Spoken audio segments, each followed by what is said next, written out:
नमस्कार दोस्तों, मैं ज्योतिष आचार्य वासुदेव मिश्रा आपका अपने चैनल NS राशिफल में हार्दिक स्वागत करता हूं। दोस्तों, आज हम बात करेंगे दैत्य गुरु शुक्र के परिवर्तन प्रभाव के बारे में। जी हां, 7 नवंबर 2024 को शुक्र राशि परिवर्तन कर चुके हैं और यह परिवर्तन धनु राशि में हुआ है। अर्थात दैत्य गुरु शुक्र मंगल की वृश्चिक राशि को छोड़कर देवगुरु बृहस्पति की मूल त्रिकोण राशि धनु राशि में गोचर कर चुके हैं और 2 दिसंबर 2024 तक यहीं पर रहते हुए आपको प्रभावित करेंगे। उसके पश्चात मकर राशि में गोचर कर जाएंगे। तो ऐसे में शुक्र का यह परिवर्तन, यह गोचर आपकी राशि को यानी कि मेष राशि को किस प्रकार से प्रभावित करेगा, यह गोचर किन किन मामलों में पॉजिटिव रहेगा तो किन किन मामलों में सावधानी बरतनी होगी, सभी बातें एक एक करके आपको बताने वाले हैं। इसलिए वीडियो में आखिरी तक बने रहिए। जैसा कि आपको मालूम है, दैत्य गुरु शुक्र आपके जीवन काल में तमाम प्रकार के भौतिक सुख सुविधा, भोग विलास, ऐश्वर्य, आकर्षण, सुंदरता, गीत संगीत और कला को रिप्रेजेंट करते हैं। इसलिए विशेष प्रभाव आपके जीवन पर इनका होता है। जन्म कुंडली में शुक्र का बलवान होना जातक को तमाम प्रकार की सुख सुविधाओं से युक्त करता है। ठीक इसके विपरीत जन्म कुंडली में जब शुक्र कमजोर होते हैं, पीड़ित होते हैं, तो फिर जातक के जीवन काल में सुख सुविधाओं की कमी होती है। इसलिए हर प्रकार से इनका बलवान होना बेहद ज़्यादा जरूरी बन जाता है। अब देखा जाए तो गोचर कुंडली में शुक्र एक राशि में अमूमन 25 से 30 दिनों तक का ही समय व्यतीत करते हैं, लेकिन इस बार का गोचर अपने आप में ही खास है, क्योंकि इस बार दैत्य गुरु शुक्र अपने शत्रु देवगुरु बृहस्पति के साथ परिवर्तन योग का निर्माण किए हैं और यह परिवर्तन योग एक नहीं, दो नहीं, बल्कि पूरे 12 साल के पश्चात बना है। परिणाम स्वरूप शुक्र के इस गोचर काल को आप सभी मेष राशि वालों के लिए कई मामलों में बहुत ही महत्वपूर्ण कहा जा सकता है। अब देखा जाए तो गोचर कुंडली में शुक्र का यह गोचर आपकी राशि से 9th हाउस में हुआ है, अर्थात आपके धर्म के स्थान में, और शुक्र आपके लिए 2nd हाउस और 7th हाउस के लॉर्ड बनते हैं। तो सबसे पहले तो इस गोचर काल के दौरान आपके भाग्य को एक्टिव करके भाग्य का साथ आपको दिलाने लगेंगे। जब भाग्य का साथ आपको मिलने लगेगा तो इसमें कहीं कोई दो मत वाली बात नहीं।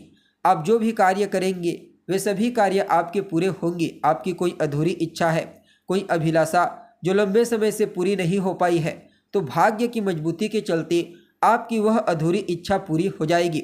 साथ ही साथ इस गोचर काल के दौरान आप धार्मिक क्रियाकलाप, पूजा पाठ, धार्मिक अनुष्ठान, धार्मिक कृत्य के क्षेत्र में बढ़ चढ़ करके हिस्सा लेंगे। आप अपने ज्ञान, विवेक, समझदारी और चतुराई का सही तरीके से इस्तेमाल कर पाने में भी कामयाब होंगे। सिर्फ इतना ही नहीं, इस गोचर काल के दौरान आपको अपने वरिष्ठ जनों का, अपने गुरुजनों का, अपने पिता, बॉस, उच्च अधिकारी, सीनियर अधिकारियों का विशेष सहयोग, विशेष सपोर्ट प्राप्त होने वाला है। कार्य क्षेत्र में आपके कार्य करने की क्वालिटी में निखार आएगा, जिसके चलते आपके साथ काम करने वाले सहकर्मी, आपके बॉस आपसे अवश्य प्रभावित होंगे। और जो जातक बेरोजगार हैं उन्हें भी भाग्य की मजबूती के चलते रोजगार के कुछ अच्छे अवसर इस गोचर काल के दौरान प्राप्त होंगे। बाकी छोटे भाई बहनों को करियर में ग्रोथ दिलाएंगे, आपके कम्युनिकेशन स्किल्स को बूस्टिंग प्रदान करेंगे। जो जातक मीडिया के क्षेत्र से जुड़े हुए हैं, टेलीकॉम कंपनी में कार्य करते हैं, मैनेजमेंट के सेक्टर में, बैंकिंग सेक्टर में, या फिर चमक धमक सिनेमा जगत में कार्य करते हैं, उन सभी लोगों के लिए शुक्र का यह गोचर अत्यंत ही श्रेष्ठ साबित होगा। साथ ही साथ व्यापारियों के लिए तो कहना ही नहीं, खास करके वह व्यापारी जो सोने चांदी का व्यापार करते हैं, कपड़ों का या फिर खाद्य पदार्थों का व्यापार करते हैं, उन सभी लोगों को पहले तो दैत्य गुरु शुक्र के साथ मिलकर देवगुरु बृहस्पति आर्थिक लाभ प्रदान करने का प्रयास करेंगे। फिर उसके पश्चात व्यापार को विस्तारिता प्रदान करने के लिए, आगे बढ़ाने के लिए एक नहीं बल्कि अनेक मौके उन्हें प्राप्त होंगे। साथ ही साथ दाम्पत्य जीवन में खुशियों का आगमन होगा। जीवन साथी के साथ रिश्तों में मधुरता लाएंगे। और जो जातक अविवाहित हैं उनके लिए भी विवाह के कुछ अच्छे प्रस्ताव इस समय आ सकते हैं। बाकी आपको अपने दोस्तों का, अपने रिश्तेदारों का पूरा सहयोग प्राप्त होगा। अगर आप चाहें तो अपने लाइफ पार्टनर, अपने जीवन साथी के साथ मिलकर किसी नए बिजनेस व्यापार की भी शुरुआत कर सकते हैं। बाकी 2nd हाउस का प्रभाव आपके कुटुंब परिवार को मजबूती प्रदान करेगा, चाहे आर्थिक दृष्टिकोण से हो या फिर सहयोग, विश्वास के दृष्टिकोण से। आपकी वाणी प्रभावशाली रहेगी। आप अपनी वाणी की प्रभावशीलता से कई प्रकार के कार्यों को पूरा करेंगे। पैतृक संपत्ति का लाभ भी आपको मिलता हुआ नजर आ रहा है। ससुराल पक्ष से भी काफ़ी हद तक आपके तालमेल बेहतर होंगे। सिर्फ इतना ही नहीं, इस समय रोग, रिपु और ऋण, इन तीनों चीज़ों से भी आपको छुटकारा मिलेगा। अर्थात स्वास्थ्य से संबंधित कोई तकलीफ थी तो वह दूर हो जाएगी। आपके शत्रु, प्रतिद्वंदी, आपकी जो कॉम्पिटिटर हैं वह इस समय आपसे अवश्य ही बीट हो जाएंगे। साथ ही साथ आपके ऊपर कोई लोन है, कर्जा, जिसके चलते आप परेशान हैं, तो बृहस्पति की कृपा से, शुक्र की मजबूती से आप अपने पुराने लोन को चुका पाने में कामयाब होंगे।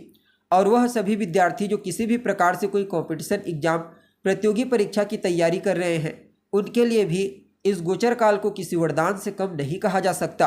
कुल मिलाकर के देखा जाए तो देवगुरु बृहस्पति के साथ मिलकर दैत्य गुरु शुक्र आपकी जीवन की रूपरेखा को बदलने का कार्य करेंगे।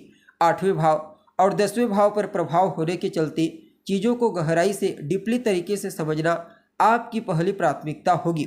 कुल मिलाकर के देखा जाए तो समय आपके लिए फेवरेबल रहेगा। फिर भी शुक्र के इस परिवर्तन प्रभाव को और बेहतर बनाने के लिए क्या उपाय आप कर सकते हैं? तो सबसे पहले तो आप शुक्र के किसी भी मंत्र का रोजाना जाप कीजिए। अगर आपके आसपास कोई देवी का मंदिर है तो वहाँ पर जाइए, उन्हें कोई लाल रंग का पुष्प अर्पित करें। शुक्रवार के दिन जितना ज़्यादा हो सके सफ़ेद वस्तुओं का इस्तेमाल करें, और सफ़ेद वस्तुओं का ही, चाहे फिर खाद्य पदार्थ के रूप में हो या फिर कपड़े के रूप में हो, गरीबों को दान करेंगे तो भी यह समय आपके लिए और ज़्यादा अनुकूल हो जाएगा। जी हाँ, अभी के लिए बस इतना ही। पुनः मुलाकात होगी एक नए और ताज़ा एपिसोड में। तब तक के लिए आप हमें इजाज़त दीजिए। नमस्कार।